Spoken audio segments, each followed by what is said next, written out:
Hola a todos, mi nombre es Rob Lee, soy director de plan de estudios aquí en el Instituto SANSE y esta noche vamos a tener un panel de expertos de ciberseguridad con mis estimados colegas. Hola, soy Rob Lee. Rob ya ha sugerido que pasáramos al bar para tener este panel de expertos porque por la cantidad de gente que hay aquí. Excepto que no sé cuánta gente está en línea. ¿Alguien tiene idea cuánta gente hay en línea? ¿Cuántos? ¿Dos? 40. 40. Realmente excelente. Hola, Internet. Estamos rompiéndola. Bueno, para el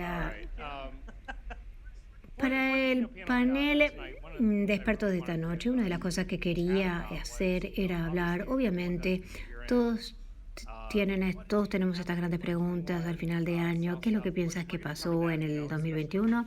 Vamos a cubrir eso, especialmente con este espectáculo de payasos, no, con mis estimados colegas aquí.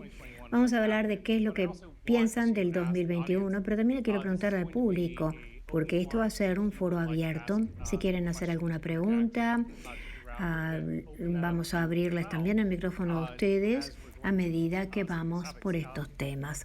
Me voy a presentar, soy director del plan de estudios aquí en SANS, coautor de 500 y 508 Windows Forensic y respuesta a incidentes avanzado.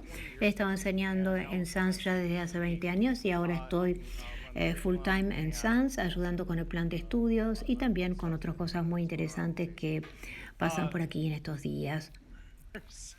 Voy a presentar a mi tocayo. Yo llegué primero. Yo soy la versión mejorada.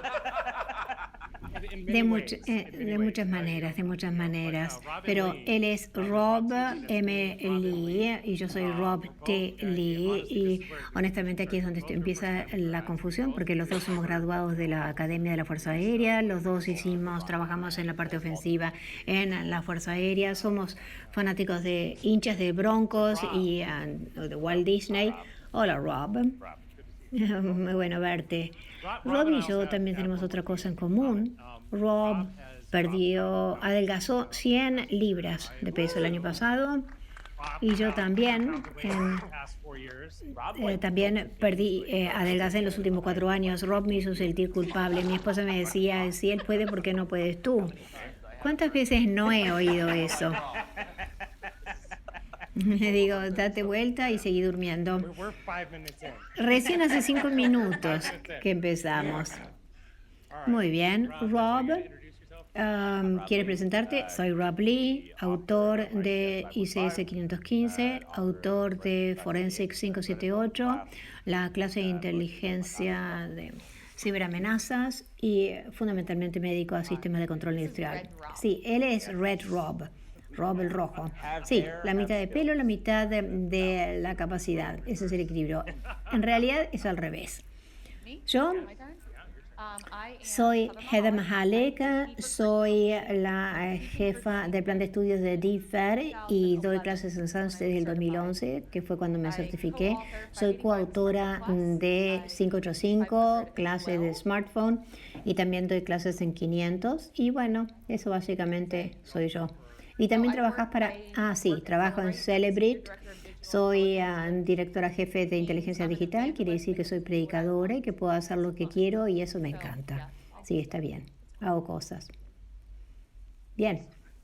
Yo soy Ovi Carroll, soy la versión en pequeño de Rob Lee. No soy tan buen mozo ni inteligente, él es el tamaño familiar y yo soy la versión mini. Soy uno de los coautores de Forensics 500, he estado dando clases en SANS desde hace un tiempo y en mi trabajo de todos los días soy director del laboratorio de cibercrimen del Departamento de Justicia. Eso suena muy impresionante. Bueno, soy yo. Así es como soy. Hola a todos, soy Mick Douglas y soy uno de los instructores para 504 y también para 555. Y he estado con SANS desde hace 13 años a esta altura. Y en mi trabajo cotidiano tengo una empresa de consultoría, InfoSec Innovations, y hacemos pruebas de penetración tipo boutique y también ajuste de defensa tipo boutique y una de las cosas que me gusta hacer es simulaciones y llegar al fondo con las cosas. Sí, de hecho, por eso estoy aquí. La manera como vamos a manejar esto es, yo me voy a mover entre el público y si ustedes quieren interrumpir y agregar algo, hacer alguna pregunta a los panelistas, están invitados a hacerlos. Vamos a comenzar con lo que pasó en el 2021, porque este año pasaron muchas cosas, entre comillas.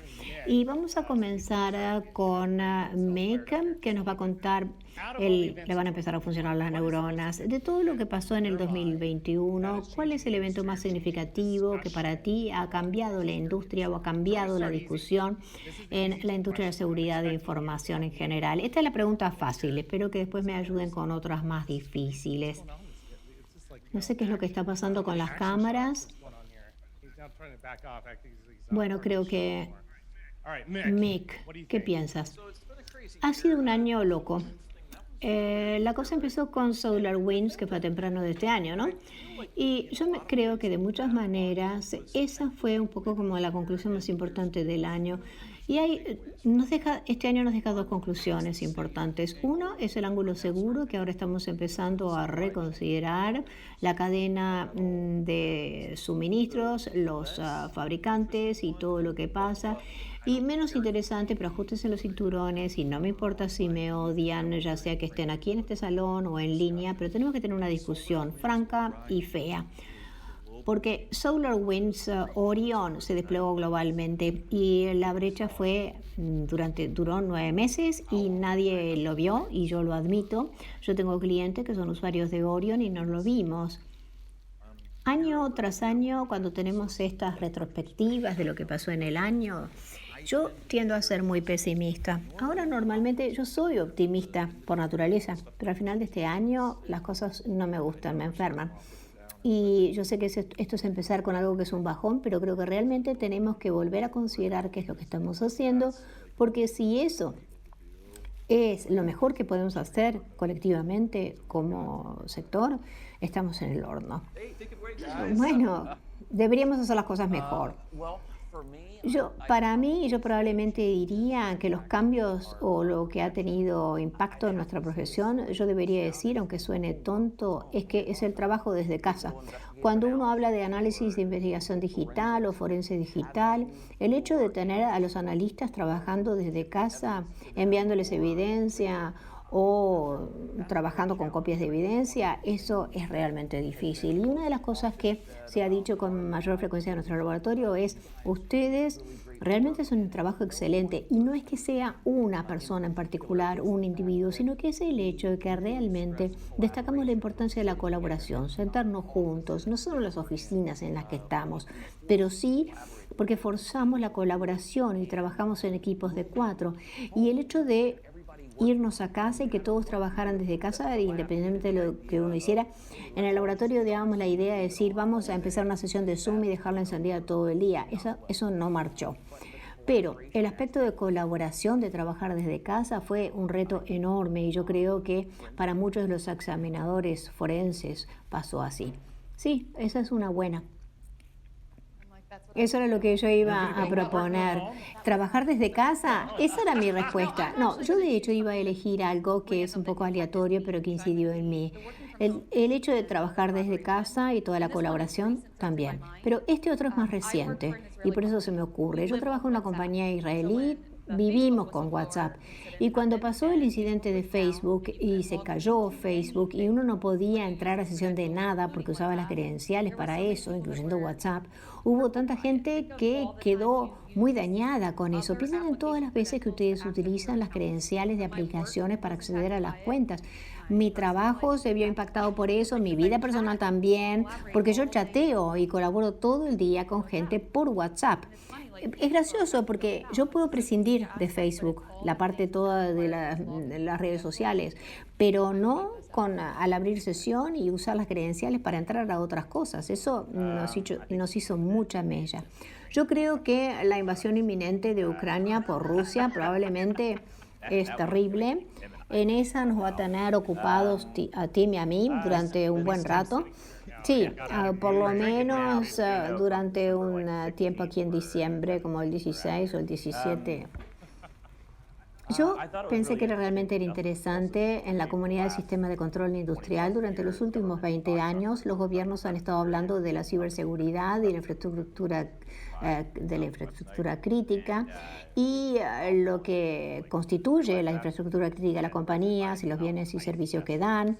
El presidente Biden hizo el Memorándum de Seguridad Nacional específico de ICS, Singapur también, con el plan maestro específico para tecnología de operaciones, OT, y también Australia con la legislación sobre informes de respuesta a incidentes. Yo creo que ahora se le está dando mucho más importancia en la comunidad ICS y eso realmente ha sido muy bueno. Yo creo que se están dedicando muchos recursos, la gente se está capacitando y se está armando toda esa capacidad que probablemente faltaba hace 20 años más o menos. O sea que en general, fuera de lo de Ucrania, yo creo que ha sido realmente un año positivo para nosotros, pese a los muchos incidentes que ocurrieron. O sea que creo que fue bueno. A ver, el público, ¿algún incidente que quieran destacar de este año? Díganlo. Sí. El rol creciente de seguridad y los incidentes en las plataformas de RMM como CEO y toda otra serie como el incidente de SolarWinds, pero para los MSP, que es a lo que me dedico, ¿piensa que la cosa va a empeorar? Yo creo que tenemos que empezar a centralizar. Yo creo que los MSP algunas veces tienen mala reputación porque es como que, bueno, tratan de pasarle el fardo a otro y que otros lo resuelvan. Pero por otro lado veo que Oracle, Red Canary, hay algunas compañías que realmente están centrándose mucho en eso, con buenos expertos, y que para otras empresas más pequeñas es más difícil de contratar, y yo creo que eso es bueno.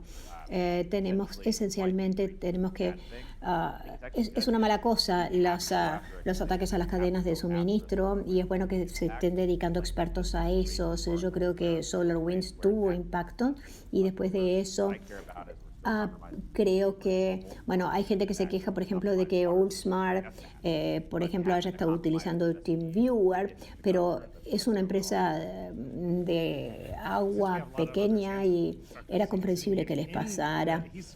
Bueno, él está tratando de no mirarme ahora, pero Chris, ¿qué piensas en el 2021? ¿Qué es lo que se te ocurre de este año? Bueno, yo de hecho tenía una pregunta que le quería plantear al panel.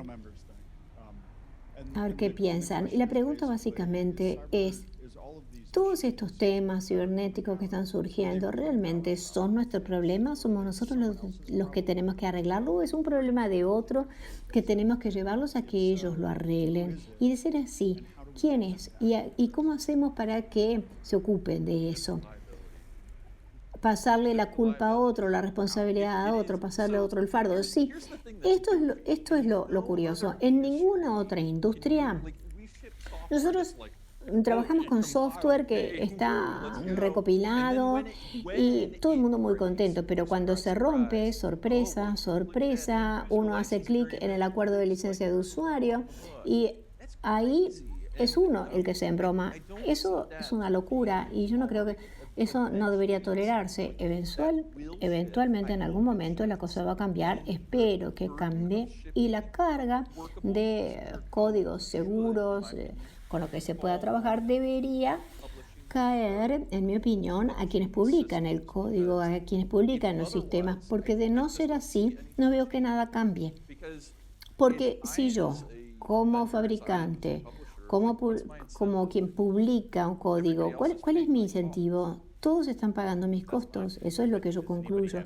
Pero ¿alguien tiene la mínima idea, pista de que es un código seguro? Porque yo no sé lo que es cero confianza. Sí, la gente habla mucho de eso, pero yo no sé. ¿Aquí tenemos algún experto de confianza cero? ¿No? Bueno, vengan aquí. Si el fabricante es responsable, que probablemente debería ser, eso derivaría en cosas como el Metasploit. Hemos sido atacados por Metasploit, su software. Es como abrir una olla de grillos. Es como tratar de ser responsable el fabricante de armas por cada ataque que haya. Bien o mal, Es como abrir una olla de grillos. Bueno, hay una diferencia entre un software ofensivo, funcionante, y un software no ofensivo, que no es funcional, que no es resiliente. Y mi queja es que todos los días estamos utilizando cosas que son increíblemente frágiles, quebradizas, y yo soy el que se embroma cuando me roban la identidad. Yo tengo que llamar al banco y tengo que ir por todos los ciclos, y no hubo nada que fuera mi culpa, pero yo soy el que paga los platos rotos. ¿Y por qué habría de cambiar el equilibrio si no se fuerza a que los otros lo hagan? ¿Alguien más? Muy bien, vamos a pasar a otra pregunta. ¿Qué les parece lo del ransomware? ¿Está exagerado? ¿Qué piensan? Una oportunidad perfecta para un curso nuevo.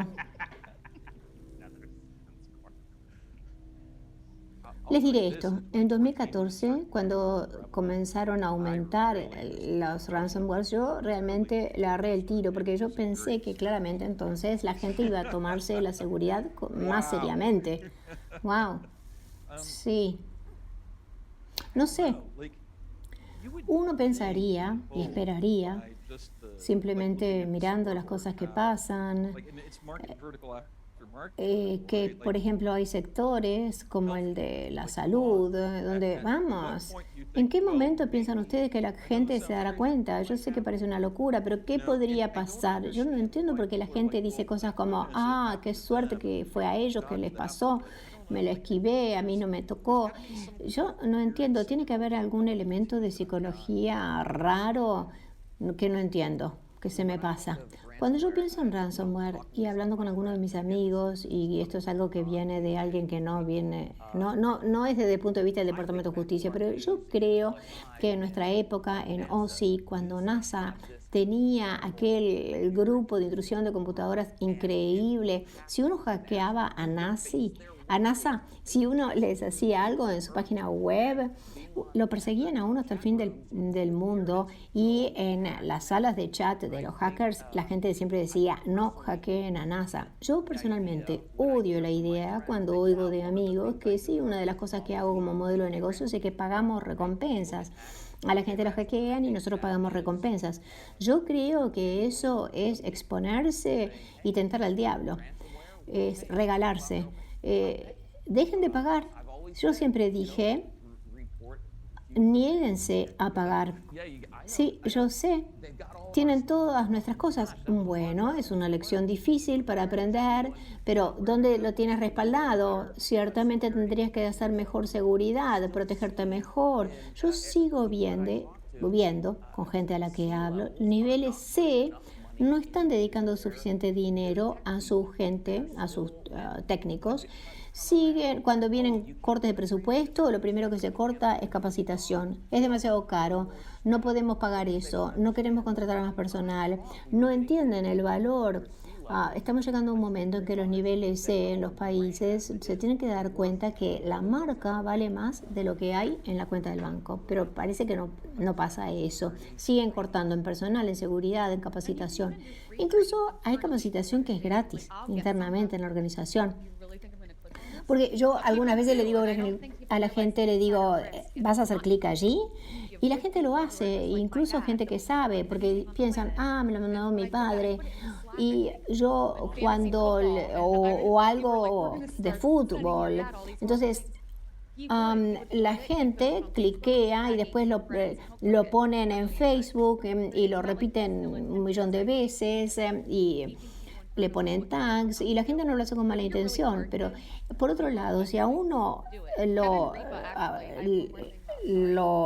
quieren atacar, lo hacen. Kevin Ripa hizo algo sobre ransomware y yo decía, yo nunca haría clic allí. Y él me decía, sí, lo harías, porque lo que yo haría sería mandarte algo diciendo, hay alguien que está atacando la escuela de tu hijo, haz clic aquí para ver dónde lo tienes que ir a buscar a tu hijo. Y yo 1.000.000% lo haría. haría clic allí en un segundo sin ni pensar, no me pondría a verificar todo. Bueno, están hablando del valor de las marcas y todo eso. El ransomware ocurre porque a la gente ya no le da vergüenza, ya no tiene miedo porque aparecer en los titulares, porque ya a los grandes les pasó, ya los que se suponía que no podían atacar con ransomware los han atacado. ¿Ha habido desensibilización? Absolutamente. No, nadie quiere estar en los titulares. Es difícil tomar decisiones. Es fácil decir no hay que pagar la recompensa, pero es una decisión difícil. Cuando si estás en desacuerdo, no, yo con todo gusto estoy en desacuerdo. El tema de ICS, yo uno tiene entornos de riesgo en seguridad o en salud que uno puede perder. ¿Y cuántas vidas se pueden perder antes de que uno diga voy a pagar la recompensa? Probablemente para mí es menos de 2. Algunos tal vez hagan otros cálculos. Bueno, depende de la persona cuya vida esté en juego, seguro. No, quiero decir que todo son decisiones difíciles estas del ransomware. Nadie quiere estar en esa situación.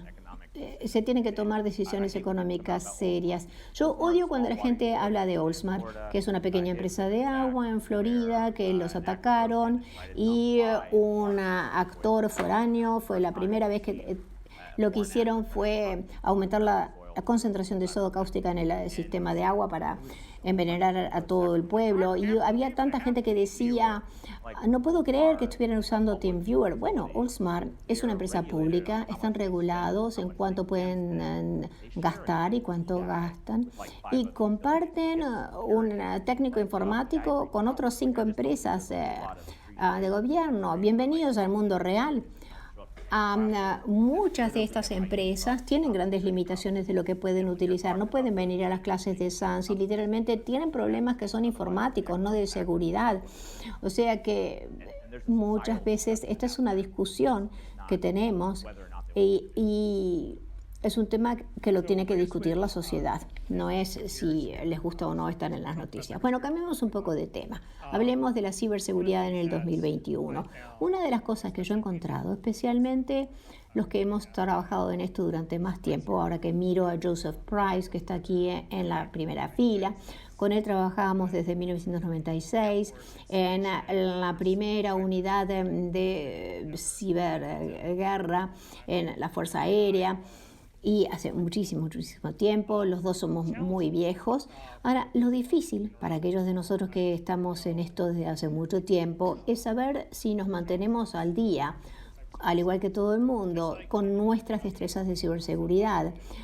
Y voy a dar un poco de cátedra, voy a hacer una pequeña digresión. Algo que me he dado cuenta con los años, especialmente viendo a instructores aquí en SANS, es que me he dado cuenta cuando yo miro a todos los instructores que tenemos, más de 100, y hay muy poquitos de ellos que saben de seguridad en la nube, y lo que me lleva a otro proceso de pensamiento, pensando en ICS.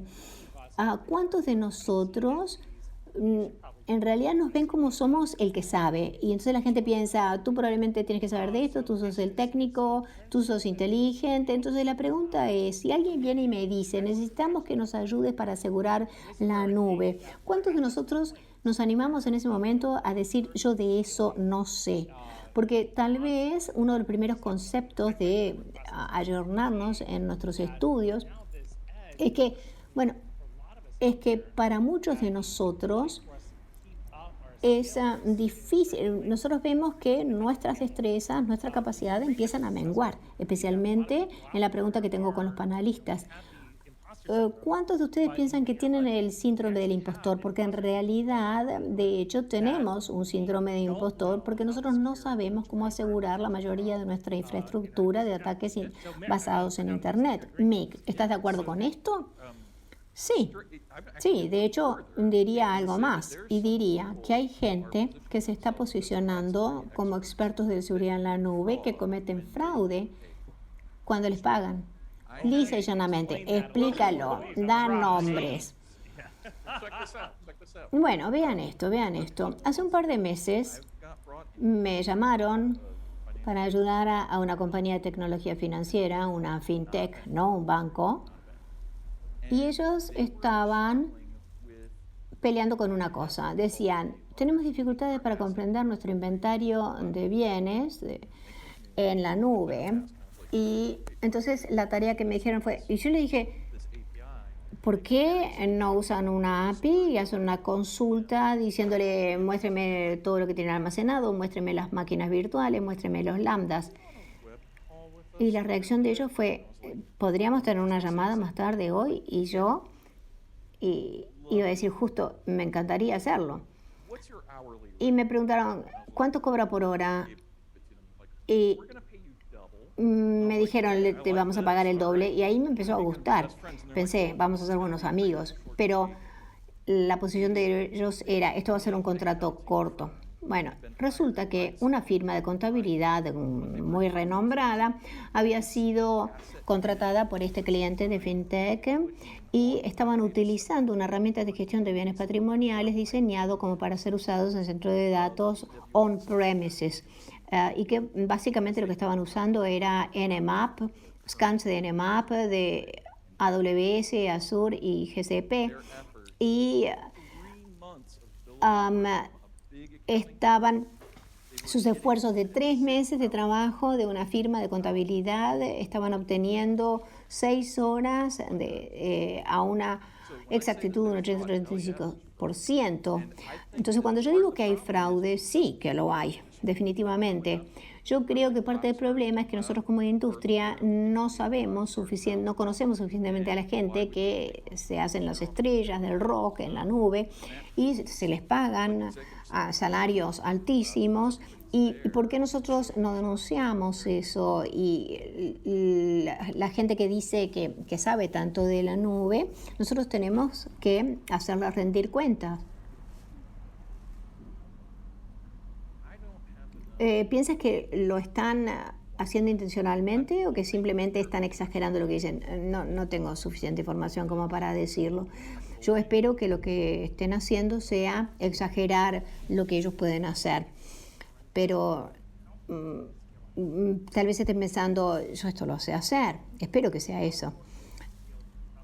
¿Cuánta gente se actualiza en lo que sabe y a medida que van pasando los años, cuánta gente se pone al día con los sistemas operativos, con los últimos en los dispositivos móviles y todo lo demás? Porque hay muchos expertos, pero ¿cuántos se actualizan en lo que saben? Una de las razones que trato de enfatizar es que es realmente difícil mantenerse actualizado con las cosas. Bueno, yo tengo 4 estudiantes que están repitiendo el curso esta semana. 2 lo hicieron hace 2 años y otros 2 hace 4 años. Y se dan cuenta de cuánto ha cambiado. Y uno estaba choqueado. Dice, los libros son tan diferentes, todo es tan diferente. ¿Qué pasa con esto? Cambia tan rápido. Yo trabajo con mucha gente que son como perros viejos que no aprenden trucos nuevos y que no quieren que se les enseñe nada porque son muy importantes en su trabajo y son peligrosos. Es terrible. ¿Y por qué son peligrosos? Porque saben suficiente como para ser peligrosos. Está muy mal, muy malo. Contratar a alguien que sea nuevo y fresco tal vez sea más caro, pero más caro que mantener a los viejos que no piden capacitación porque ya llevan tanto de su trabajo y simplemente marcan tarjeta. Bueno, sí, en ICTS y en Windows XP, en eso somos buenos, así que con eso nos quedamos. Yo creo que uno puede ser generalista en seguridad ICC. Yo me imagino que sería muy difícil en forense móvil, pero sí, Windows 7 está empezando a entrar en el plan. Me siento confianza. Sí, mete miedo. Obi, no, no me preguntes. Bueno, yo diría que en el área policial creo que tenemos un problema enorme, porque tenemos mucha gente que se capacitó hace muchos años, son esos perros viejos y piensan que saben de forense y no saben. Felicitaciones a la gente que está en sus clases por segunda vez en 2 años, porque eso quiere decir que realmente se dan cuenta que lo necesitan. Yo tengo un par en Forensics 500 que están haciendo lo mismo, pero no quiero dar una respuesta demasiado larga, pero en general no tenemos suficiente gente en análisis de investigación digital. En el contexto policial, la gente que está en la cima de la cadena los líderes policiales, si ellos tienen 10 cuerpos nuevos o 100 cuerpos nuevos, no van a dedicarle ni siquiera un 10% más a forense digital. Lo que es más, hay gente que sigue creyendo que esto es una de las cosas que se puede hacer a tiempo parcial, que pueden ser analistas forenses a tiempo parcial. Y lo más preocupante en este mundo es que hay incluso agencias de investigación que le han dado a agentes no técnicos, comunes y corrientes, 1 hora de capacitación para hacer estudios forenses, y lo que hacen es procesar los dispositivos con una herramienta como FTK, Axiom o lo que sea, y se lo dan a gente de un caso para que lo saquen. Y eso está pasando en los análisis forenses, incluso peor, hay cada vez más a fiscales, abogados que dicen, dame simplemente el reader de Celebrate, dame un caso portátil de Axiom, un portable case de Axiom. Nuestras herramientas son fantásticas, pero la herramienta no es un analista de investigación digital. De allí brota información muy importante, pero no nos dice qué es lo que significa. Y de última, para hacer todos los análisis, uno tiene que saber contar la historia. Cada artefacto forense en un celular, en una computadora, es un testigo independiente y necesitamos entrevistar y comprender a esos testigos. Y cuando yo tengo fiscales que dicen, voy a revisar el celular y yo puedo mirar los mensajes de texto, algunos fiscales dicen, bueno, la calidad del análisis que tengo ahora no es más que lo de los documentos calientes. Aquí está pornografía infantil, aquí está la información clasificada, yo puedo hacer eso. Déjame simplemente que revise la evidencia digital. Y nosotros recién nos enteramos cuando estamos yendo al juzgado y en ese momento nos dicen, necesitamos testificar que esto es lo que dice el archivo del link, y lo tienen mal. Y yo les digo, no, eso no es lo que dice ese link, estás leyendo la información mal. Este mensaje de chat en realidad es falso, pero este mensaje de chat ya lo habían introducido en un caso y ahora lo quieren introducir en otro. Le llevó a nuestro empleado, a Dan, le llevó 10 segundos darse cuenta que había un chat falso, y el fiscal se puso como loco, y Dan miró el informe y le mostró el informe Celebrity y le dijo, eso es falso. ¿De qué estás hablando?, preguntaba el fiscal. Bueno, porque eso no existe. Si miras la dirección de memoria de los hexadecimales, eso no existe, ese valor. Volvamos entonces a eso. Estamos a muy alto nivel. A ver, por ejemplo, con Joe Price, como yo decía, somos viejos, hemos estado haciendo esto desde hace mucho. Cuando nosotros estamos hablando de gente que ha estado en este campo durante mucho tiempo, y yo soy uno de los que necesita este consejo, ¿qué hacemos? Nos pasa, es un tema psicológico que no estamos dispuestos a admitir, que no sabemos, o que nuestras organizaciones no nos van a estar enseñando. ¿Qué piensan ustedes de eso? Nuestra responsabilidad es decir, escuchen, yo no sé lo que no sé y ya estoy medio viejo.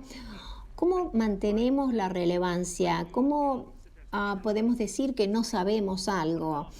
Y que ¿cómo podemos decir, por ejemplo, que no sabemos nada de la nube? ¿Lo podemos admitir? ¿Es un tema psicológico? Bueno, es un poco todo eso. En nuestra profesión nos cuesta mucho admitir cuando algo no lo sabemos.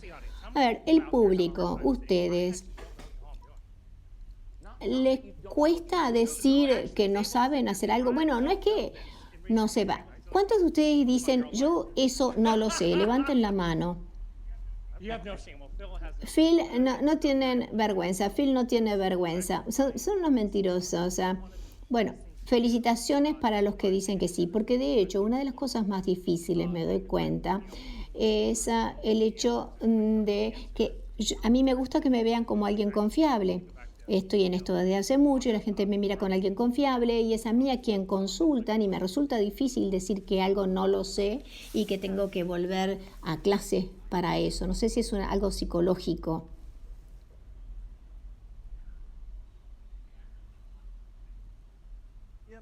Creo que hay... sí, creo que el comentario fue que era un tema cultural en la organización.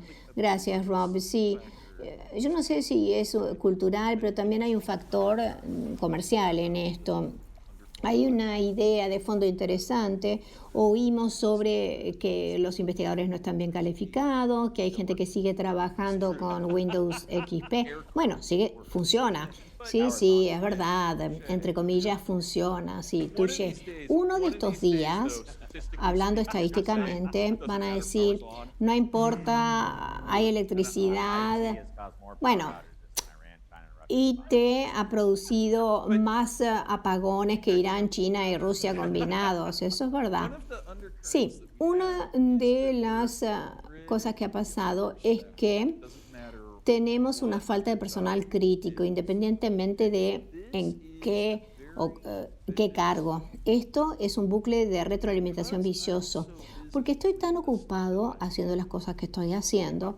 El costo de oportunidad para mí a ir a hacer un curso es alto. Y también estoy haciendo mi trabajo de todos los días y cuando yo tengo que hacer un trabajo todos los días en estos sistemas, porque aparecen nuevos sistemas, nueva tecnología, me tengo que dedicar a eso y no puedo hacer cosas nuevas. Y 10 años después miro y digo, ¿y la nube qué es?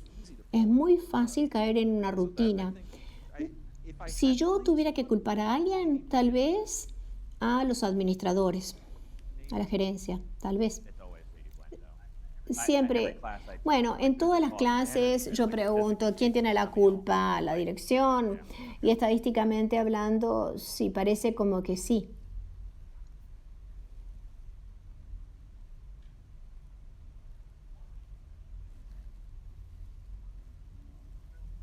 Bueno, yo diría que no un administrador es un contador.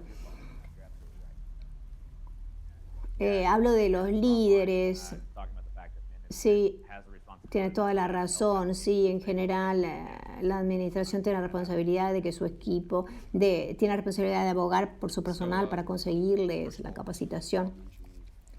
Y la diferencia entre el liderazgo algunas veces es que, como decía Rob,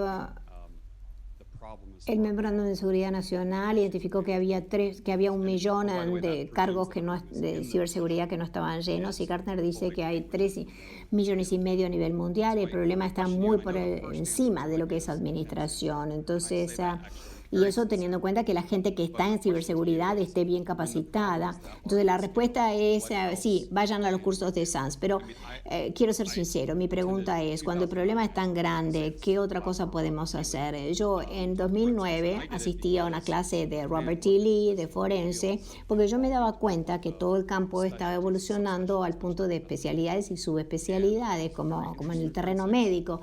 Y a mí me interesaba forense, tomé el curso y luego las cosas no fueron por ese lado. Pero me doy cuenta que eso es parte de la base de la solución. Yo creo que algunos de los beneficios que podemos tener de los generalistas es que comprenden principios que perduran en muchas cosas. Yo he hecho ciberseguridad de OT en los últimos 7 años, pero ni soñaría en entrar en una situación así sin tener a alguien como Tim Conway, que actualmente trabaja en ese entorno como operador. Y yo veo beneficios entonces de tener equipos híbridos con gente de diferentes trasfondos, formaciones y juntarlos, pero soy curioso con el panel. ¿Cómo podemos manejar el problema que es tan grande y tan amplio cuando tengo tantos problemas con expertos o en profundidad? Bueno, yo creo que si voy a hablar primero, yo diría, número uno, que pienso que hemos hablado mucho de las faltas que hay en la formación pero se exacerban con problemas de recursos humanos, con malos cargos. Hay altos porcentajes de esos cargos que no se pueden llenar y se necesita 5 años de experiencia y 2 años de tecnología o algo así como para poder conseguir un trabajo. Yo creo que eso inhibe a los nuevos de entrar en este terreno. Todo el tiempo me preguntan y no son personas experimentadas, son los nuevos que ni siquiera saben cómo empezar. Es inalcanzable, dicen. Todo el mundo pide un CISP que pueda cubrir una vacante de nivel inicial, pero se necesitan 3 años de experiencia para acceder a ese nivel. así que no es inicial.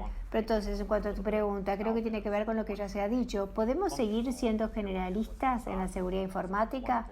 No creo que podamos, pero creo que eso también tiene su lado bueno. Creo que el hecho de que alguien nuevo pueda llegar y tener algo de entrenamiento con Splunk y un poco de Falcon o Sentinel-1 y ser funcional como analista de capa 1 en un SOC es algo maravilloso. Todos podemos ridiculizar eso y decir, vamos a extrañar esto y aquello, pero el hecho de que alguien nuevo que trabaja basado en la automatización que tenemos puede ser realmente funcional es maravilloso. La seguridad de ICS aún no está allí. Así que hay que ser generalista. Da miedo dejar que nuevas personas entren en el área por esa razón, pero creo que a medida que aumentamos el impacto de la automatización en nuestros propios proveedores, hacemos que sea más fácil escalar la automatización. ¿Alguien más? Creo que parte de eso también, y va a sonar raro, es que perdimos un poco de lo que teníamos antes cuando soñábamos con ser hackers. Ya sabemos meternos, experimentar con las cosas. Si uno no tiene suficientes candidatos calificados, vayan a buscar personas inteligentes en la empresa y ofrézcanle para aprender sobre informática o seguridad informática. Porque levanten la mano. ¿Quién comenzó en servicio de asistencia en el nivel 1 en un SOC? Porque lo interesante en soporte técnico, me di cuenta de que hay dos tipos de personas en estos puestos de alto nivel. Y hay quienes se pasan su vida en lo mismo o los que están recién comenzando una carrera interesante. Y uno de los factores culturales que realmente odio, especialmente en Estados Unidos, es eso de que no me robes a la gente de mi equipo. Y eso tiene que terminar, porque no tenemos suficiente gente. Vemos a alguien que tiene un futuro y pensamos en robárnoslo y llenar el lugar de esa persona con cualquiera. Es mucho más fácil encontrar a alguien para ayudar al servicio de asistencia que a alguien que está comenzando su vida profesional. Creo que debería haber un poco más de voluntad de cultivar personas dentro de los equipos, de formarlos. Sí, una de las cosas es que tenemos personas con diferentes trayectorias. Tienen, por ejemplo, gente como Joe Price y yo con 20 años de carrera y personas que están empezando. En ambos grupos tenemos que saber por dónde empezar. Y además, los reto a que lo piensen por un segundo. ¿Cuáles son las habilidades básicas que deben tener? Rob Lee estaba allí diciendo que recursos humanos es un problema. Un título de informática es lo que se requiere para entrar en una posición inicial como analista de seguridad de la información. Pero, ¿cuáles son esas habilidades básicas? Volviendo al punto, creo que voy a decir una herejía, pero ¿cuántas personas aquí levanten la mano realmente creen que necesitan análisis de paquetes centrales para ser analista de seguridad? Y aquí es donde se pone realmente interesante. ¿Cuáles son las habilidades básicas hoy en día para ingresar a su primer trabajo? ¿Cuáles piensan que son esas habilidades? Voy a pasarle esta pregunta al panel, que lo vayan pensando. De todas las cosas que han visto, y Jeff me mira porque sabe exactamente lo que quiero decir, porque sabemos que Sanse está mirando nuestro nuevo programa cibernético y pensando, ¿qué se supone que debemos enseñar a la gente? Y vamos de organización a organización y le preguntamos si necesitan a alguien para un puesto inicial como analista, ¿qué tipo de habilidades necesita tener esa gente? Y nos dicen, no sabemos. Entonces la pregunta que tengo para el panel es, de todas las habilidades centrales que vieron hasta ahora, ¿cuáles habría que sacar? Una o dos en la parte superior de la lista y que no habría que enseñar ya. ¿Y qué otras dos habilidades creen que deberían agregarse a esa lista? Que todos en seguridad de información deberían tener esas habilidades, pero que no se están enseñando en este momento. Quiero comenzar con la lista de los que deberían eliminarse. Vamos con esa lista. ¿Qué habilidades se han enseñado en los últimos 20 años y que ya no deberíamos concentrarnos tanto en ellos? Bueno, todos están pensando. No tengo una respuesta para ti, ¿no? En el análisis de investigación digital, sí. Creo que la capa de abstracción ha hecho mucho análisis de esto. Tenemos el modelo OSI, que son todas las cosas que se han vuelto relevantes para la mayoría de las personas y me gustaría que lo supieran. No me malinterprete, pero Para la mayoría de los analistas de seguridad de base de datos no tiene que entrar en ello. Creo que los pentest son otra de las habilidades, toda la prueba de penetración. Sí, esto es lo que me gusta. Boom. Solo quiero señalar que es realmente injusto, porque no puedo decir que no quiero convertirme en una especie de neo-Amish. No me gusta la electricidad, no quiero... Bueno, estoy siendo un poco tontora. ¿Y qué opinan de las extracciones completas? Cualquier tipo de evidencia digital. Ya no es posible hacer esto. ¿Cómo extraer el contenido completo de la nube? ¿Por qué estar perdiendo tiempo? Los conjuntos de datos son demasiado grandes, así que tienen que hacer las cosas de forma remota en el entorno donde vives. Eso sería el segundo punto. Bajar lo que no encaja.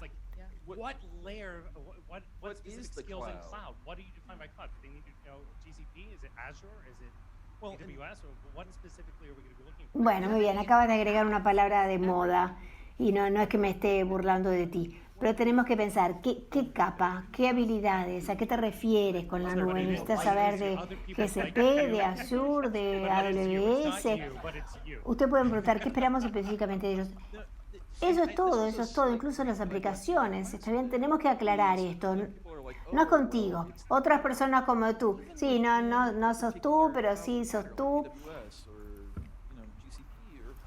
Esa fue una discusión que tuve justamente hoy en uno de los cursos, porque la gente dice, es la nube.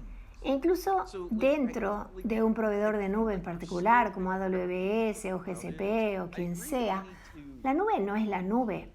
Hay IS, SS, PS, ¿verdad? Son todas cosas diferentes. Siento que todavía estamos luchando por saber por lo de la nube. Estoy de acuerdo en que tenemos que enseñar sobre la nube. Creo que a mí lo que me gustaría mencionar relacionado con la idea de la nube es que realmente necesitamos dejar nuestro concepto sobre qué centros de datos son locales debido a la nube y debido a la automatización y orquestación. Deberíamos estar reconstruyendo nuestros centros de datos.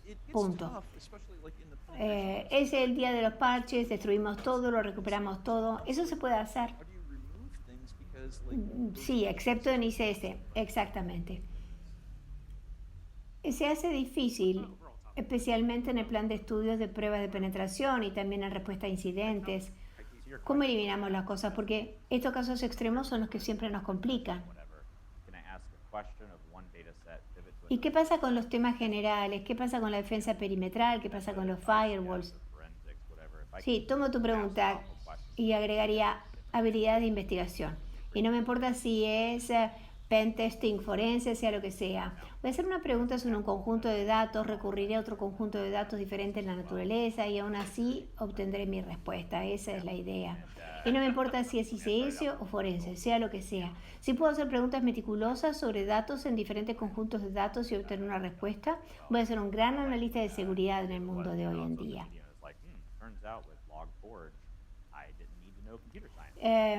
¿Necesitas tener habilidades técnicas básicas para hacer esto? No, me especialicé en estudios de África en la universidad, me fue muy bien en el área de seguridad, empecé a establecer sistemas de control en Camerún, no tenía nada que ver con la ciberseguridad y la informática y creo que lo hice bastante bien.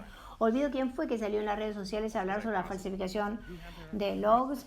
No necesitaba informática para entender esa vulnerabilidad y mitigarla, así que creo que a veces se crean falsas barreras técnicas. Este muchacho tiene una pregunta, creo que está tratando de llamar la atención de Rob. ¿Quién eres? Hola, Terrence Williams, encantado de conocerte. Mi pregunta, y va a lo que decía Rob sobre las habilidades de investigación.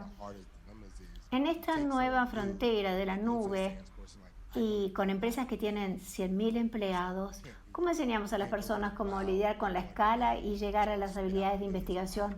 Porque uno de los dilemas más difíciles es con alguien nuevo, enviarle un curso de SANS y después se quiere ir profundamente en cada computadora y no puede hacerse eso. No puedes ir a un comando de una nube y ejecutar porque va a lanzar millones de líneas. A medida que comenzamos a enseñar, primero tienes que lidiar con la escala y luego tu conjunto de habilidades será más valioso cuando te concentres en el problema.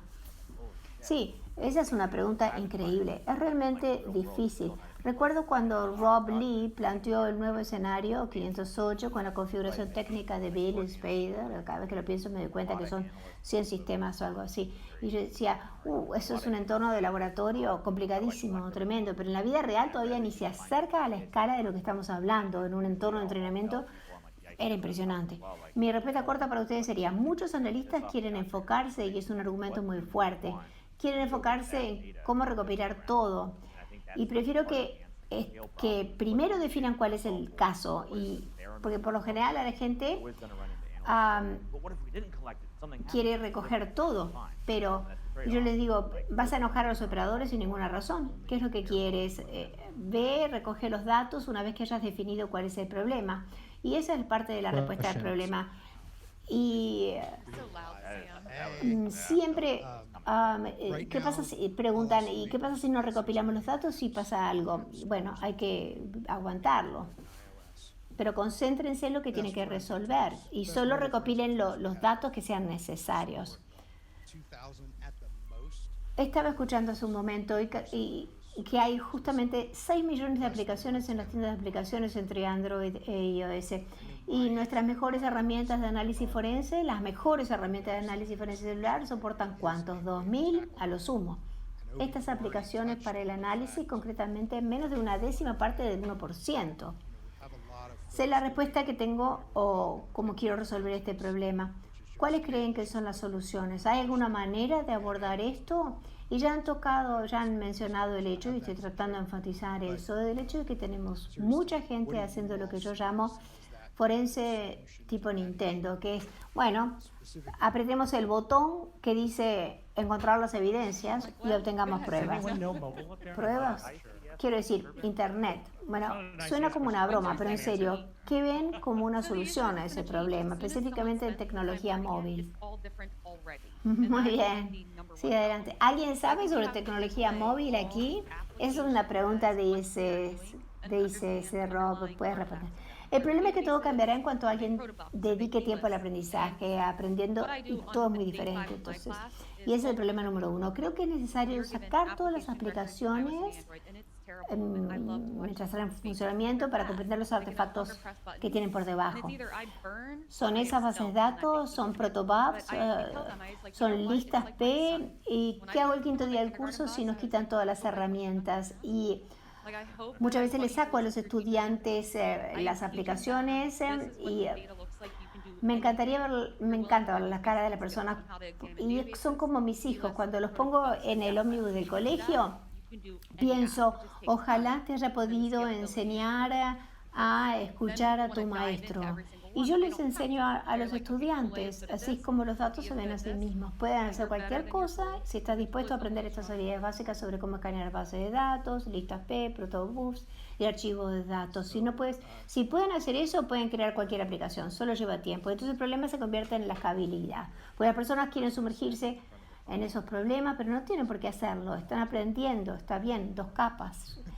Pero eres mejor que tus herramientas porque la herramienta es tan fuerte como la persona frente al teclado. Tengo 2 cosas. Una, me refiero a esto porque sé que hay al menos 1 o 2 personas por ahí, como la persona parada frente a la clase llena de gerentes esta semana. Recibiré los comentarios sobre la gestión. Yo aquí vengo como gerente justamente y hay mucho trabajo para hacer a nivel de gestión, lo entiendo totalmente, pero otra cosa que viene a mi mente al escuchar toda esta charla sobre las habilidades es esta pregunta. Y ¿somos demasiado específicos con los conjuntos de habilidades que estamos pidiendo? Sí, por supuesto, necesitamos tener personas buenas y bien capacitadas en análisis forense, personas que puedan descifrar un paquete, pero ¿necesitamos tanta gente que pueda hacer eso?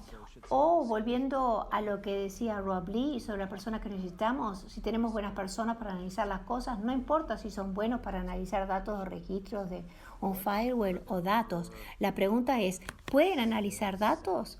Punto. Entonces, cuando hablamos de lo nuevo que habría que enseñar en seguridad informática y el hecho de sacar gente de un lado de la organización y ver cuáles son los conjuntos importantes de datos que ya son irrelevantes para la tecnología que estamos usando. Una de las cosas en las que la gente falla es en el análisis y la documentación. Y como miembro de gerencia, en las evaluaciones que veo, eso es lo que hacen muy mal. La gente no documenta. Y, y en parte porque son muy malos en eso, no saben qué hacer. Hay bastantes de esas cosas que se pueden usar para capacitar a la gente que ingrese a esos puestos. Más que poner todo tipo de trabas, como decir, sí, te podríamos contratar, pero vas a dedicarte a hacer esto que es muy específico, cuando en realidad podríamos utilizar un montón de generalistas que sean muy buenos en un determinado tipo de habilidad no específica. Puede sonar a sermón, pero me da curiosidad conocer su opinión. Mi pregunta es si podemos resolver este problema encontrando gente que tenga esas habilidades generales más que enfocándonos exclusivamente en la tecnología. Creo que lo que asusta de eso también es cómo determinamos qué habilidades necesita la gente, porque la gente puede pasar exámenes y conseguir un certificado y la gente puede adivinar las respuestas y eso no te hace un experto en el tema, ni siquiera te hace bueno.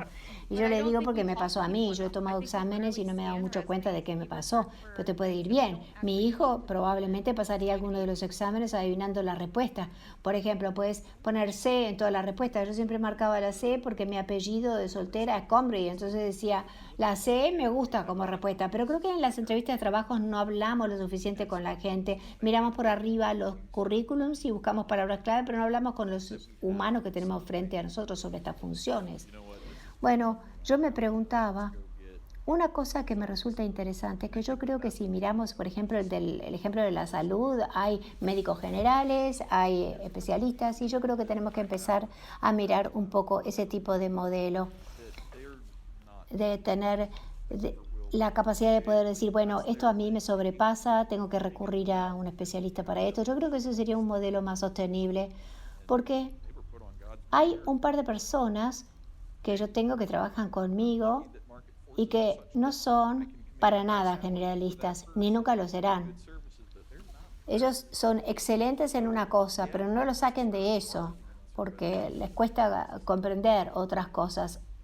Dios los puso en este mundo para hacer eso. Y yo tengo la suerte que las fuerzas del mercado son tales que les puedo dar un buen salario para esa gente, pero dan buenos servicios, pero no trabajarían bien en cualquier lado. Entonces los generalistas son parte de la respuesta.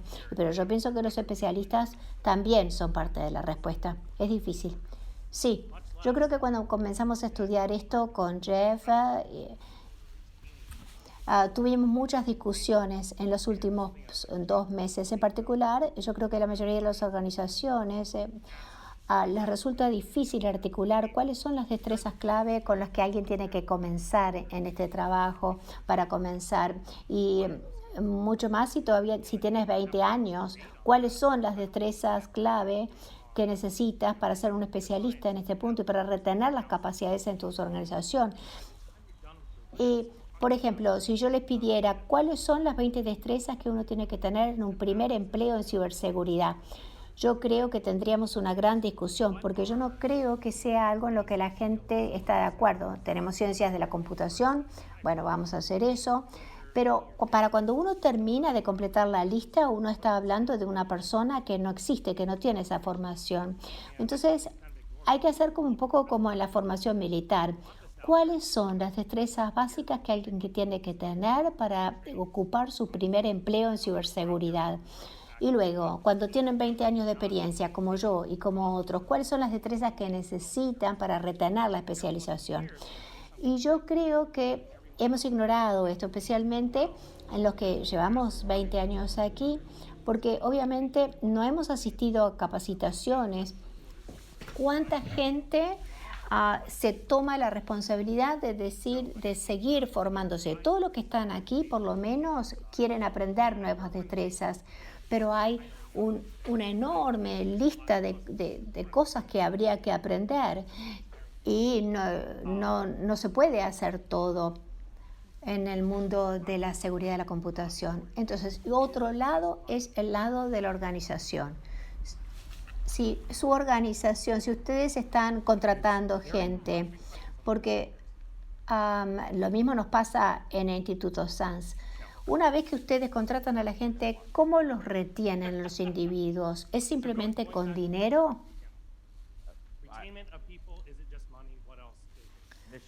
¿Hay alguien que esté controlando si hacen preguntas en línea? No, no hay preguntas. Yo vigilo.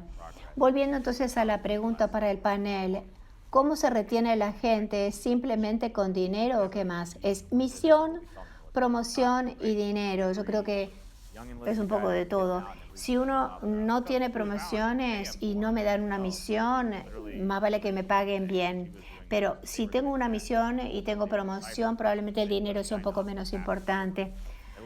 ¿Qué quieres decir con misión y progreso? Bueno, es la razón para hacer las cosas. Eso lo vemos todo el tiempo con los militares. Cada joven que se alista y cada general también sale de la vida militar porque Booz Allen le puede ofrecer un mejor cheque, pero no es por eso que se van en realidad, es porque no les gusta hacer lo que les dicen que haga. Dicen, como es informático, vamos a poner los parches, pero no es lo que les gusta hacer. Probablemente lo hagan, pero no les gusta. Entonces dicen, bueno, lo tiene que hacer porque es militar, y hay que hacer lo que le digan. Bueno, la gente se va porque tiene opciones en la vida, así que tienes que darle a la gente una noción de que le guste lo que tiene que hacer, que se realice, que tiene una misión, que hay una ruta, que va a seguir una carrera, y hay que mostrarle que uno los va a cuidar a largo plazo, mostrando los avances que harán en la dirección que quieren ir, y por supuesto tiene que haber un cierto nivel de sueldos, debe equilibrar esos tres factores, y desafortunadamente muchos empleadores sacrifican uno a expensas de otro y eso no es sostenible. ¿Y qué es lo que enfatizan demasiado? Creo que el dinero termina pesando más para el empleador, pero si usted es una persona del equipo de informática que se hace cargo de una empresa de infraestructura grande y siempre tiene que asumir la culpa de todos los problemas, no está progresando, no está siguiendo su misión, solo le están pagando y yo creo que eso no es bueno. ¿Siente que la administración básicamente enfatiza demasiado el pago para resolver los problemas en lugar de equilibrar? Sí, pero el contraargumento es que aún debe ser sostenible. Y no puedo tener un jefe de respuesta a incidentes y pagarle 55.000 al año. Así que todavía tenemos que estar en el mercado. Tengo 400 empleados y constantemente los acosan desde las grandes empresas que quieren que trabajen para ellos. Los Big Four, los cuatro grandes, creo que también hablando de Accenture. Así que tratan de robarte a los empleados ofreciéndoles 50.000 más de lo que ganan actualmente, pero ganan 140.000, 150.000, son felices, pero prefieren poder equilibrar el trabajo con su vida personal, poder hacer lo que quieren, trabajar con los clientes que tienen, incluso con un aumento de 40.000, lo cual es absurdo, lo pensarán dos veces porque tienen otras opciones. Pero si tengo a alguien que no puede hacer lo que quiere y no tiene ninguna posibilidad de progresar, le ofrecen 5.000 más y se va. Y por lo tanto creo que tenemos que hacer hincapié en el pago, al menos hasta cierto punto. Estoy de acuerdo. De hecho, yo di un paso al costado por mi propia felicidad y por reconocimiento y por la opinión. Y porque yo estaba dando clases en CDI hace unos años aquí y un día mi jefe me mandó un correo electrónico diciendo que tenía derecho a un bono y yo le dije que el bono era genial, pero quería saber por qué me lo daban y él dijo, bueno, hiciste un gran trabajo y le dije, bueno, dime qué es lo que hice. Si mi trabajo era excelente, pregunté por qué el bono no era del 100%, como ni siquiera se tomó la molestia de decirme lo que hice bien, lo que hice mal, decidí llamarlo y me dijo, debo ser honesto, no tengo idea de lo que hace. Simplemente me dijeron que te diera ese monto. Pensé, es una locura, pero me quedaría en la empresa. Decidí aceptar el bono, pero no me decían nada. Entonces yo podía sentarme y pasarme todo el día leyendo el diario o deslomándome, era lo mismo. O sea que me fui por eso, era hora de irse. Obi, estoy de acuerdo con ustedes hasta cierto punto en la cuestión del dinero. El dinero no es tanto el problema. Trabajo para el gobierno federal, tenemos un problema real porque hay un presupuesto muy bien definido, muy ajustado y es muy fácil para nuestros empleados ganar mucho más dinero por ahí. Y cuando hablamos de nuestro conjunto de habilidades cibernéticas, creo que el Estado todavía está en la década de los 20, de 1920, poniendo topes a lo que se puede ganar. Y cuando ascienden a alguien y le dan un aumento, sacan a esa persona de la función que estaba haciendo tan bien, que los hizo valiosos, y los promueven para realizar otra función. Creo que el gobierno federal debería establecer una nueva estructura de pago para el personal de informática. Creo que la calidad de vida es muy importante. Sé que uno de mis analistas cada uno de la gente de mi laboratorio podría fácilmente ir a otro lado, el sector privado, y ganar 50.000 más. Y creo que la razón por la que se quedan es la calidad de vida. Y por lo que uno llama la misión. Se sienten bien con los casos con los que trabajan y tienen una muy buena calidad de vida. Pero creo que el gobierno puede hacer más que eso. Veo a muchos de mis amigos que ganan el doble de lo que yo gano, porque soy empleado de gobierno, y me preguntan todo el tiempo, ¿y por qué no te vas? ¿Por qué no venís al sector privado? Pero valoro mucho mi calidad de vida, no estar obligado a presentar 200 horas facturables por mes o cualquiera que sea el caso. Y eso no es tanto, no es tanto. Sería el equivalente a un profesional de pen testing.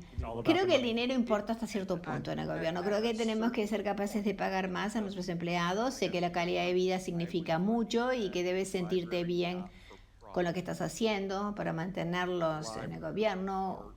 Pero creo que una gran parte es la calidad de vida. Voy a tener que estar en desacuerdo con todos ustedes. ¿Todo es cuestión de plata? Bueno, hasta cierto punto. Para mí, si lo que importa es el dinero, va a ser por poco tiempo. En un momento dado el dinero ya no es tan importante, pero debo ser honesto, solía trabajar en una biblioteca sin fines de lucro y nuestros ingresos provenían de las tarifas cobradas por la gente que se demoraba en devolver los libros. Y éramos yo y otro tipo. No estoy bromeando, esta era nuestra misión. Nuestra misión era asegurar la red de bibliotecas que se utilizan en 172 países. Y todos los días estábamos bajo constante ataque porque la red pasaba de la biblioteca a otras universidades o a las oficinas de empresas con las que tenían un vínculo interbiblioteca, y a mí me pagaban tan poco. Así que cuando vino gente de un banco y me dijo, oye, queremos que seas parte de nuestro equipo de pruebas de penetración, hicimos las entrevistas y me dijeron, Mick, esto es lo que estamos dispuestos a ofrecerte. Por teléfono me dijeron. Ahora, allí en la biblioteca tenía un pequeño cubículo desde donde estaba haciendo la llamada telefónica privada, así que me dijeron cuánto iba a ganar y yo no pude emitir ni un sonido, no pude responder. Para que se den cuenta, soy bastante conservador, soy instructor de SANS, sé, tengo que ser elocuente en mi profesión, pero no podía ni hablar. Me quedé realmente mudo por el asombro por primera vez en mi vida. Una pausa larga y del otro lado el tipo me dice, está bien, Mick, nos estás apretando, podemos pagar un 20% más, pero ni un centavo más. Y yo dije, bueno, está bien, tengo que irme. Y colgué. Un ratito después recibí un correo electrónico de ellos diciendo que se habían olvidado de contarme sobre el plan de bonificación que me ofrecían con el salario. Así que no me digan que el dinero no es parte de todo eso. Dije pagar los precios de mercado. No, no suena a lo que pasaba en tu biblioteca, no era la situación de mercado. Bueno, pero ahí está la cosa. Ahí está la cosa. Gané muy por encima de lo que se ofrecía en el mercado, muy por encima por un tiempo. No estaba nada mal. Hasta adopté un nuevo estilo de vida. Aún así, miro mi auto y me siento que soy el mismo tipo de la biblioteca. Para que sepan, tengo un Jetta marrón. El dinero... sí, miren, es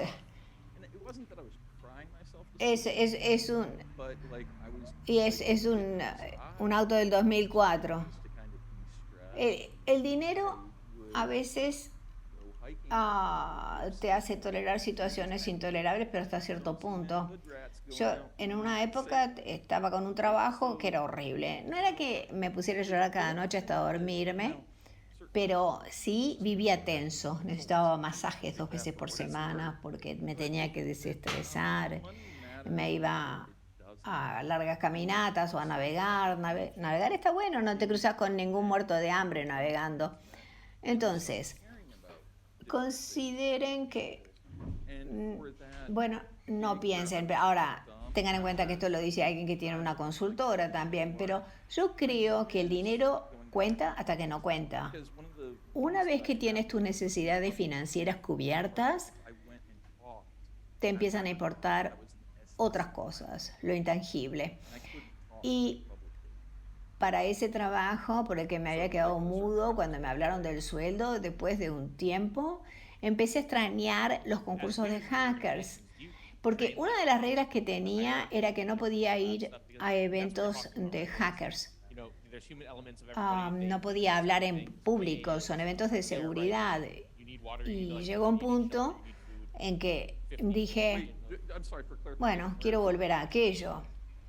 Como líderes en sus organizaciones, ustedes enseñan el concepto de la jerarquía de las necesidades y todo eso, porque de hecho es de eso de lo que hablas.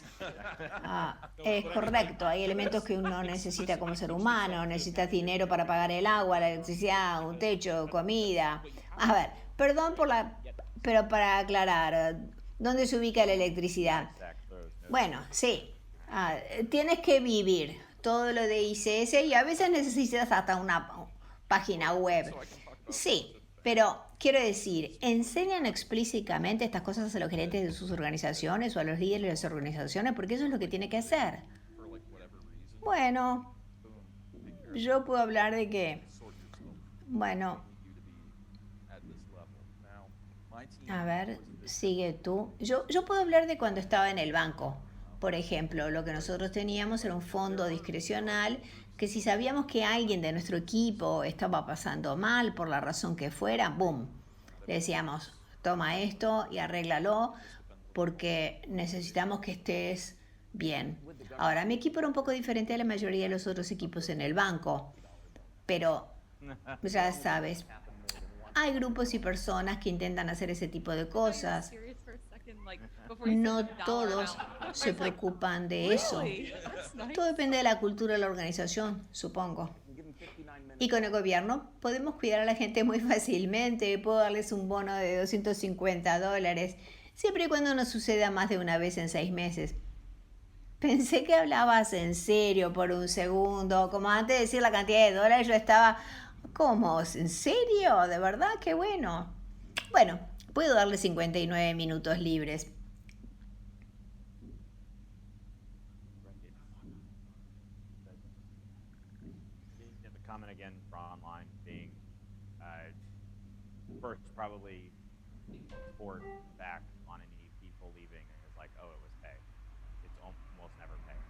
Ujú.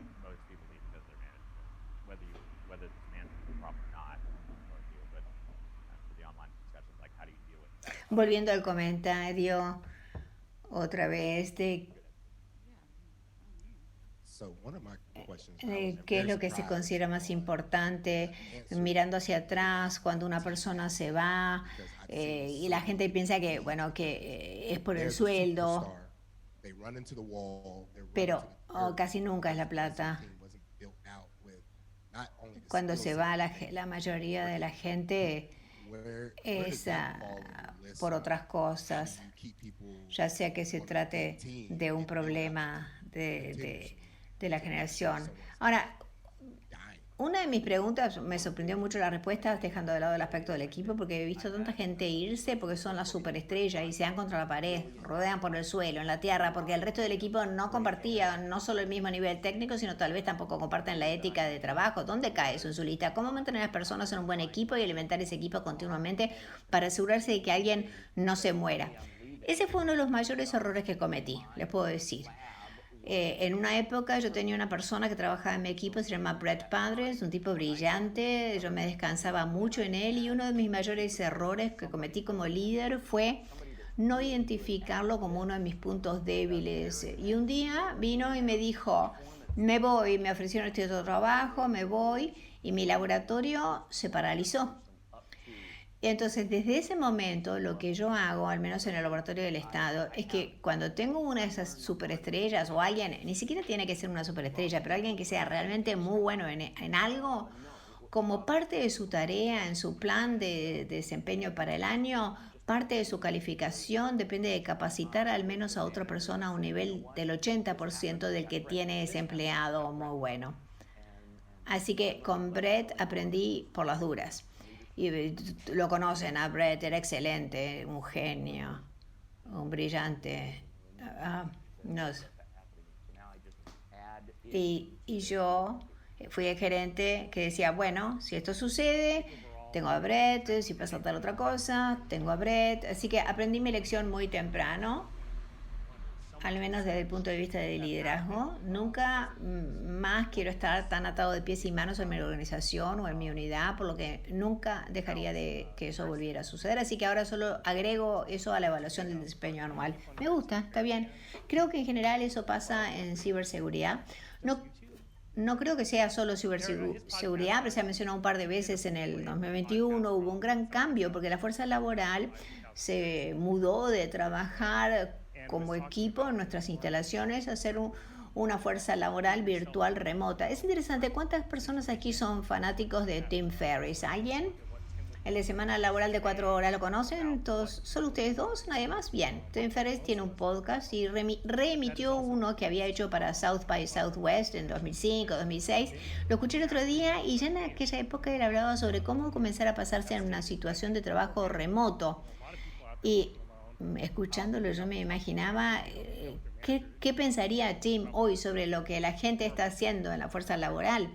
La mayoría de nosotros trabajamos remoto, pero eso también ha introducido un sinfín de problemas que se han visto agravados, no solo por el esfuerzo que decía Rob, sino también por un problema crucial de gestión. Hay mucha gente por ahí trabajando sola, es posible que no quieran hablar con el gerente, ni siquiera sepan lo que está haciendo su jefe en el día a día, ni el jefe tiene idea de lo que están haciendo ellos. Y cuando uno tiene esas lagunas de liderazgo, no es solo un problema de liderazgo, sino que a veces te sientes completamente desconectado del equipo. No importa cuánto te paguen en ese momento, comienzas a darte cuenta que no tienes esa misión, ese progreso del que hablaba Rob Lee, y eso te afecta y potencialmente te hace más propenso a que ese empleado sea robado de otra organización. Yo creo que en general en ciberseguridad prestamos atención a esa brecha de habilidades y esa es una razón por la que pregunto esto. ¿Qué significa realmente ser un profesional de seguridad? Porque ese es mi tema. Yo veo que hay muchas preguntas que surgen. ¿Qué significa ser un profesional de ciberseguridad que recién empieza? Número dos, ¿qué significa estar formado? Estamos en ese punto en el que uno se ha puesto viejo y aún no lo admite ni a sí mismo. Así que muchos de ustedes que hoy están en línea, muchos de ustedes aquí tienen que hacerse preguntas. ¿Ya sé lo básico? Cuando alguien dice, ¿conoces la nube? Sí, sé cómo se deletrea. Creo que sé lo que significa. Tienes que asumirlo y proponerte tomar alguna formación básica sobre la nube para mantenerte vigente. De hecho, creo que si no has trabajado con la nube y te dedicas a esto en este momento, bueno, tienes que zambullirte en eso lo más rápido posible para poder seguir relevante allí en nuestra profesión. ¿Qué es lo que está pasando en el sector? Especialmente, ¿dónde van las cosas? Seguridad perimetral, ¿qué es eso? ¿Cómo estamos haciendo la detección de intrusiones en la nube? Todas esas son grandes preguntas, pero nadie realmente tiene una buena respuesta, excepto dice, sí, Windows XP. Así que vamos a cerrar esta noche, así que ese era mi gran tema, ya que soy moderador, podía elegir el rumbo que toman las cosas. Para mí los puntos que yo destaco son las habilidades de ciberseguridad y la retención en el lugar del trabajo, entre los mayores problemas que enfrentamos en el 2001 y en el futuro. Pero voy a cerrar de nuevo con mis panelistas. Como palabras finales de despedida, ya que estamos cerrando la sesión de esta noche, recapitulemos. ¿Cuál creen que fue el principal incidente de seguridad de este año pasado? ¿Qué piensa que se necesita para progresar en la profesión? ¿Qué destrezas de ciberseguridad? ¿Qué cosas faltan? O cualquier otra cosa que hayamos descubierto. Comencemos con Nick en el extremo izquierdo y luego cerraremos con Rob Lee. Así que una cosa que me parece interesante y que me sorprende un poco en lo que tiene que ver con la adquisición de nuevas habilidades y de refrescar otras.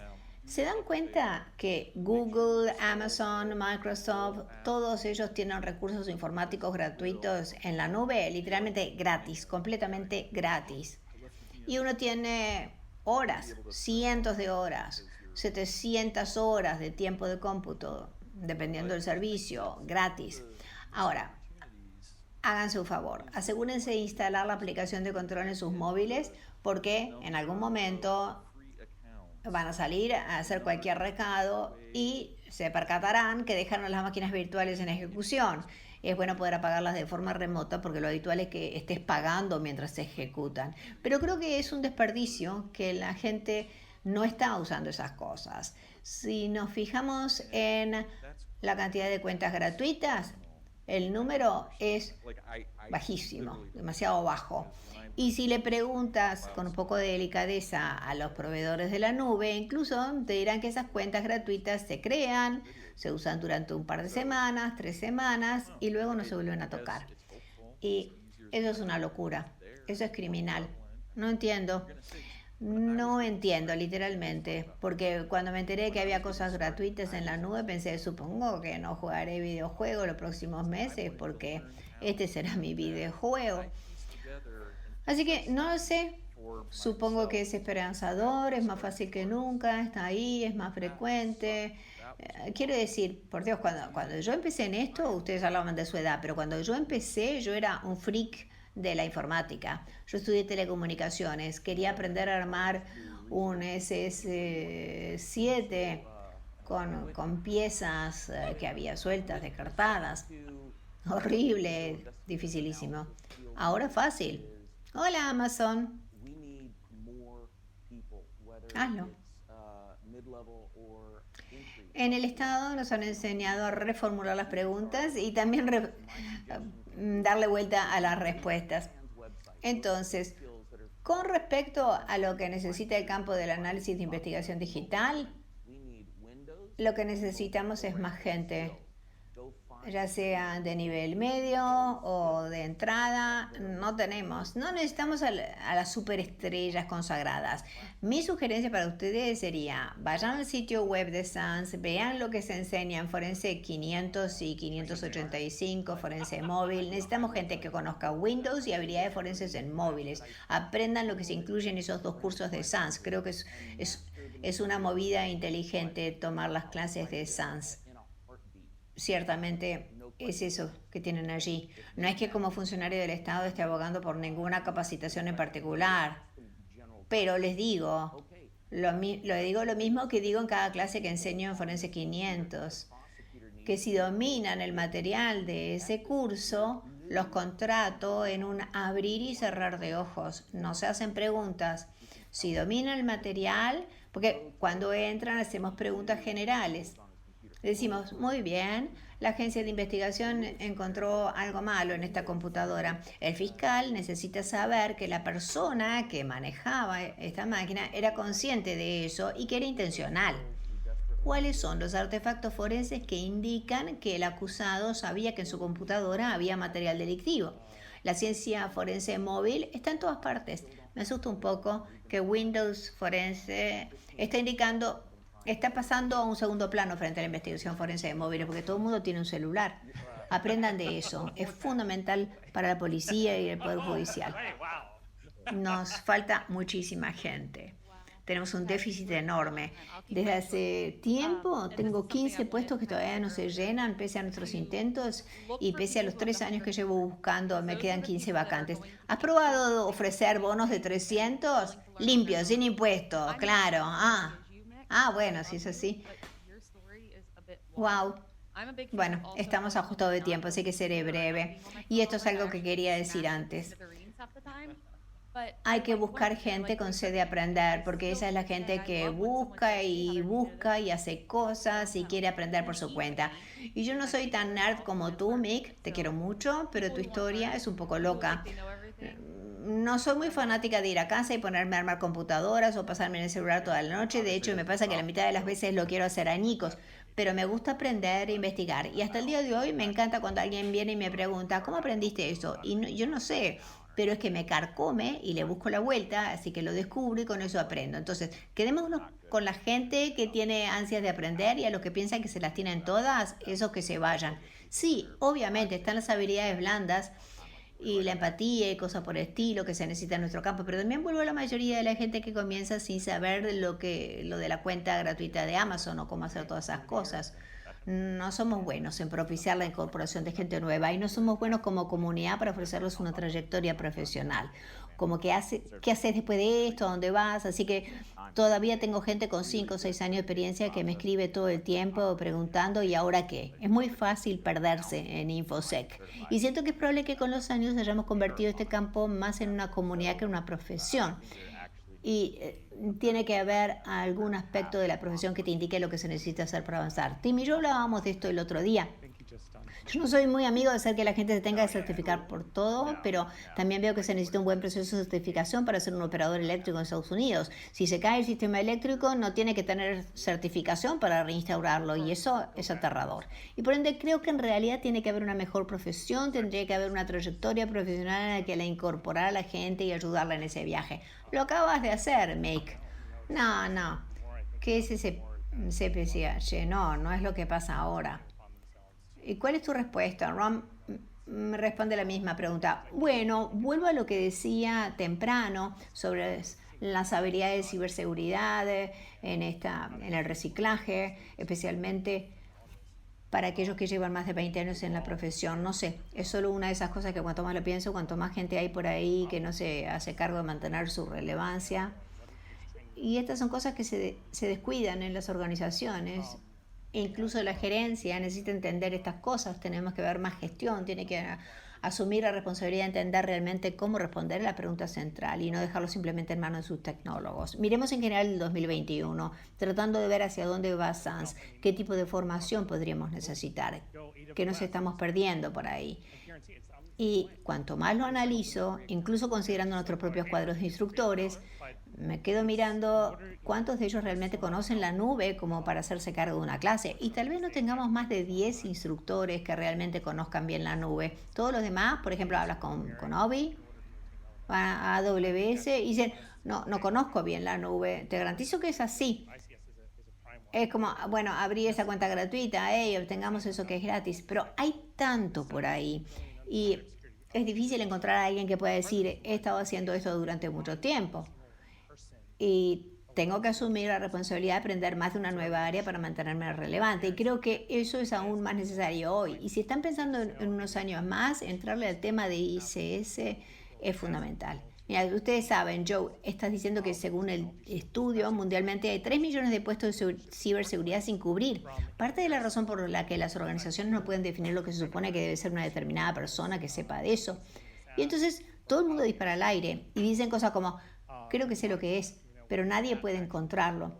Lo único que saben seguro es que hay puestos sin cubrir, pero simplemente somos incapaces de mantener una congruencia con los cambios tecnológicos, especialmente lo que ha sucedido en los últimos años con los cambios en el lugar de trabajo, desde trabajar todos acuartelados dentro de un edificio donde hay un perímetro hasta hacer casi todo en un SaaS o trabajando en la nube, todo trabajando desde casa. ¿Cómo se monitorea eso? Ya sabes cómo es en realidad, qué se está defendiendo ahora. Y es una de las razones por las que el ransomware está haciendo estragos este año. Y bueno, es porque hay muchos más, todos están sentados en casa, apuntan a esa gente, ya sea Heather con su hijo en la escuela o están habiendo ataques de un tipo muy específico.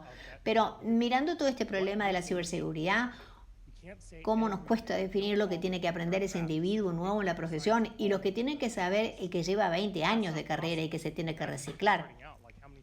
Y estás a cargo de contratar, tiene que pensar cuáles son esas habilidades, esas 20 habilidades principales. Si fueras el encargado y tuvieras que seleccionar 20 habilidades para ese nuevo individuo, ¿cuáles serían? No puedes decir que tiene que saber de todo. No se puede caer en la trampa de los recursos humanos y que dicen, y bueno, que sepa de informática y todo eso. Eso no es posible. Imagínense, si recién está comenzando, ¿cuántas cosas podrían necesitar aprender? ¿Cuáles son las 20 habilidades que necesitarían para ir a trabajar para Tim Conway? Apuesto que Tim tiene una lista muy específica. Tim te podría decir, aquí están mis top 20 y con eso estamos. Es probable que te diga eso, pero es una lista muy diferente a lo que te puede decir Phil como parte de seguridad de la red, del lado de seguridad. Es un tipo de discusión que se necesita hoy. ¿Deberíamos tener generalista? ¿Deberíamos tener especialista? ¿En qué momento habría que elegir en qué especializarte para la lucha? No sé.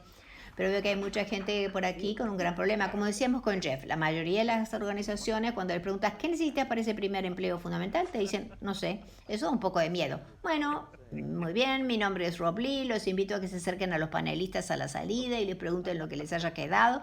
Por favor, háganlo. Aparte de eso, buenas noches a todos y nos vemos mañana en clase.